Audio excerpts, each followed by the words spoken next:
Okay, I have a question about it's basically about mental health. And so I watched this podcast about a guy who traveled the world, right? So he went to Africa, Costa Rica, like all over the world. And he saw these people who basically, like when children were at a younger age and they presented with certain things that we in America would say, oh, you're schizophrenic, oh, you're bipolar, oh, you're this, and we medicate for. They took these people and they said, oh no, you're a shaman, you're a healer, you're a this, you're a that, right? And they gave them, I get excited, they gave them power, right? And rather than what we do here, which is like we diminish people, we say, no, there's something wrong with you, here's a We, pill. we want to jump in here and say these surrounding observers acknowledged the power. And we Yes, just want to clean that up. Didn't give them power. We know it can appear that you're not, in other words, you're not off the mark there. We're not really correcting you. We're just adding another piece in there. They could see the benefit and power that was there, recognize it, not fear it for an adherence to a conformity of sameness. And yes. so they could nurture the power that they're recognizing.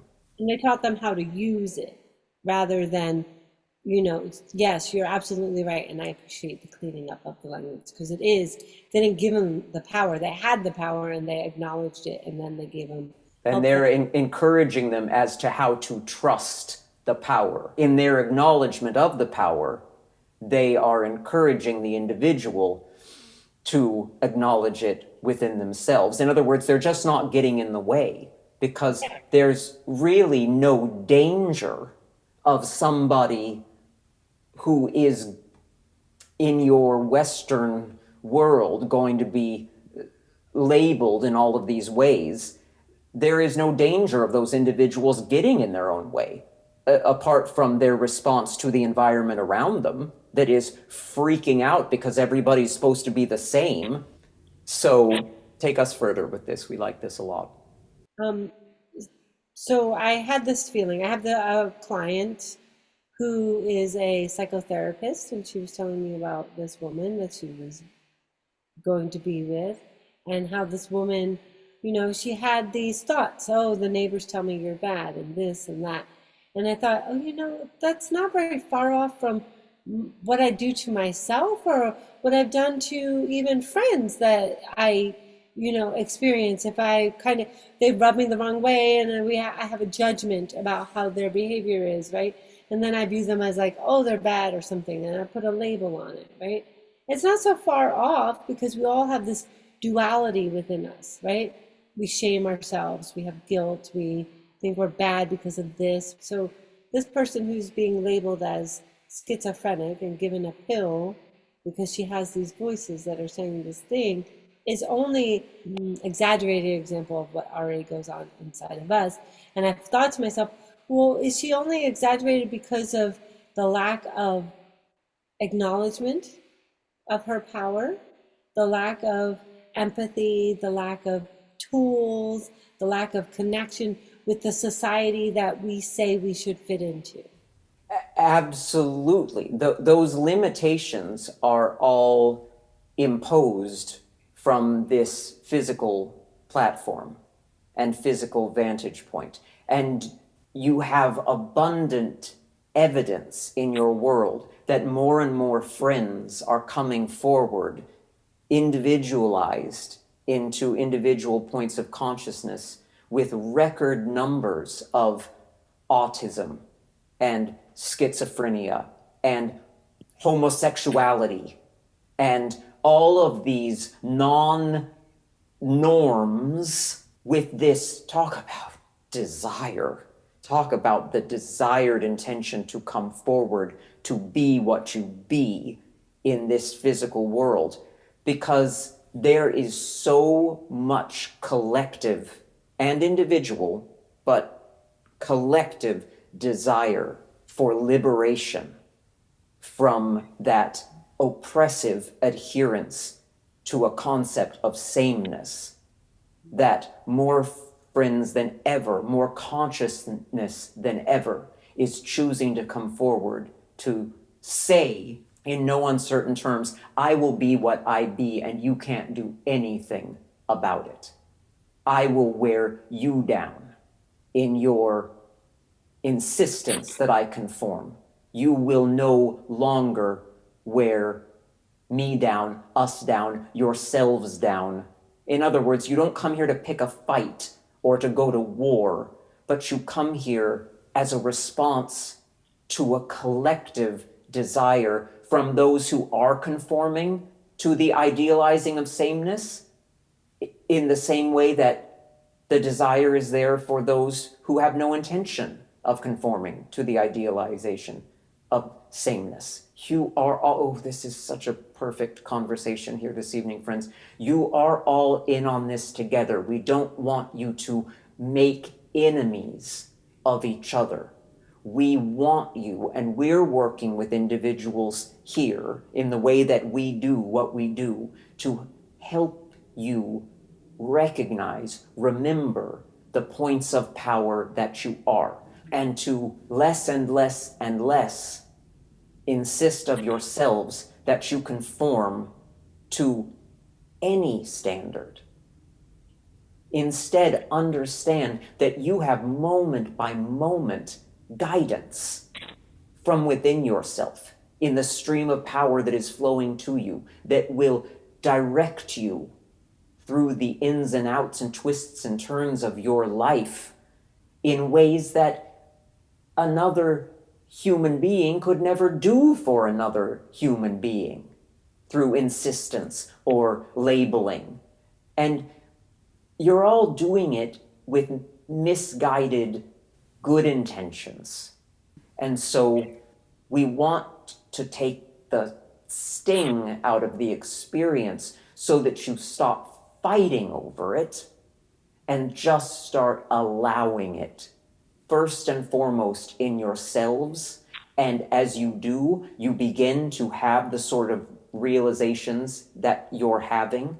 You may be observing it from podcasts or environments or situations or in others, your brilliant and beautiful reflections of each other here. But it's when you start to recognize, as you demonstrated with your perfect words here this evening, that you lay those trips on yourself. That as soon as you get all the oppressors out of the equation, you're habitually doing it to yourself. You're just walking around on your own, having thoughts that are oppressing you in the way that you can identify others are oppressing others. And so applying it to yourself is really the cleanest work of it. And this has been coming up a lot in conversations recently. When you let yourself off the hook, you let everybody else off the hook thereby. Because when you're on the hook with yourself, then because of the certainty of attraction, you just got a lot of other friends on the hook with you. You're just attracting a bunch of others who are also on their own hooks and feeling dissatisfied with it and want to form a coalition to fight against something, when really it's just all about allowing your own power, which is what you are designed to do. Can I ask just a little further? Yes. I find it very interesting. So that voice inside our head, right? The one that's the negative, Programmed into you after you got here. Okay, so it's all programmed because so I've been doing this practice as of lately where it's like everything is a positive, even if it's negative, because no matter what's happening to me, it's bringing about whatever I need so that I can learn, and it's a constant like opening, right? Greater clarity, yes. Right. And so when I saw you in person, I talked to you about this vastness, and I want to shut down, and then I open and I shut down. I'm doing this kind of contract, relax. And I guess the question is, like, why do we self-sabotage? It's merely programming? Or is there ego? Like, people will put labels on this. It's a it's a great ego that is here to, kind of hide you from your greater self, like all these different labels. Well, you can call it what you call it, but if you give it power, you're misunderstanding what's going on.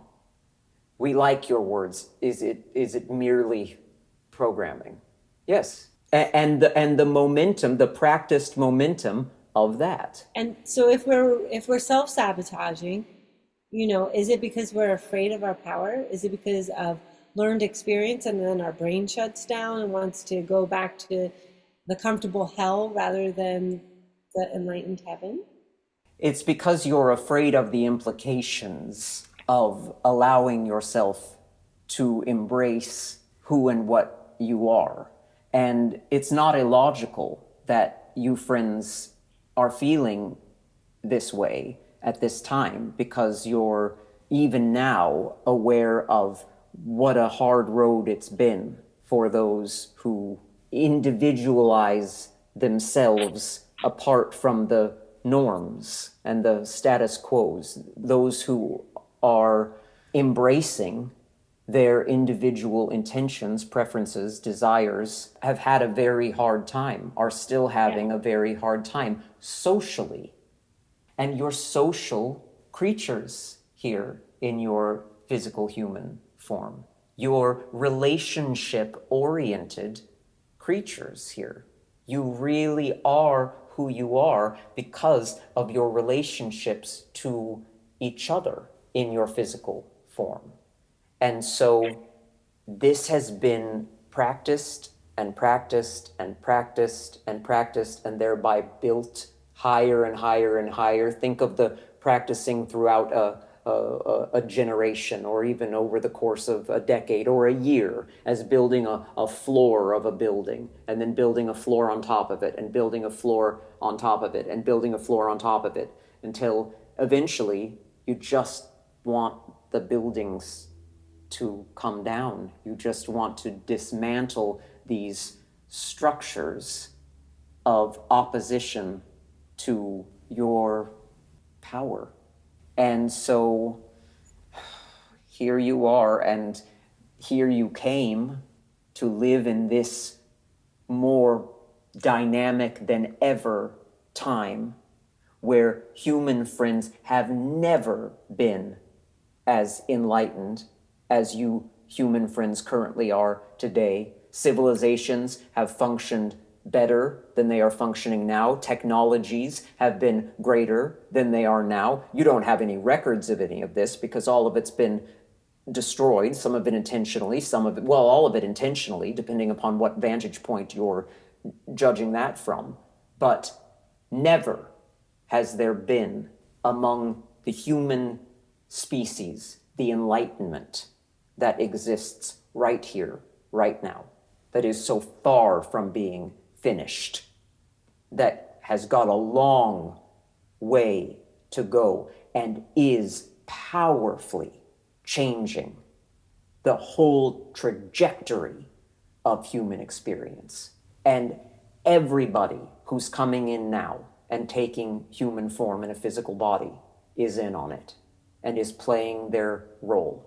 And the best that you can do for yourselves is to acknowledge your individual power as power, and to acknowledge your individual perfection as perfection, and that it goes and goes and goes and goes and goes forward. But disapproving is not a solution. You have to pivot your attention in the direction of that which you can approve of. Yeah, I get it. So source is always kind of coming from a place of contentment and beyond. And anything below there is a lower frequency that is creating friction and resistance to your highest self. And all of that negative zone has been manufactured here in the physical. Right. And not intentionally, No. but logically. Yeah, it's like we had to go kindergarten, first grade, second grade, third grade, and we had to kind of go, we were cavemen before we had the internet, and that is just merely logic. like you had to go through that. And you were high functioning civilizations that got wiped out before you were cavemen. Okay. So it cycles through and through and through. This is an old rock that you're living on here. And human beings are older than anybody has the records to support the knowing of. And that can make for some very interesting conversations in certain situations. But what is so important to what you're bringing to the table here and now is really about you understanding that you are the allower of your power, and you are the disallower of your power. And whoever you bring into the fold to assist you in either pursuit, allowing or disallowing, plays their part, but can in no way override you. You are as powerful as you allow yourself to be. And you can look back and say, well, how could I have allowed my power when blah, blah, blah, blah, blah was taking place? And what we'd say is, you're not there now, so let's not have a conversation about the past. Let's have a conversation about the here and now, where you have the knowing that you are developing into greater and greater and greater and greater knowing. And you're not alone. And you have no responsibility to work harder than you desire to work. This is fun work. We want you to feel enthusiastic and eager. We want you to wake up every day so ready to stretch your body into its ambulatory state and move around in your world, so eager to participate in what you have chosen here. This is the most fun that friends have been having for a long, long, long, long, long, long time. Okay, thank you very much. That was very good. I Really appreciate good. it.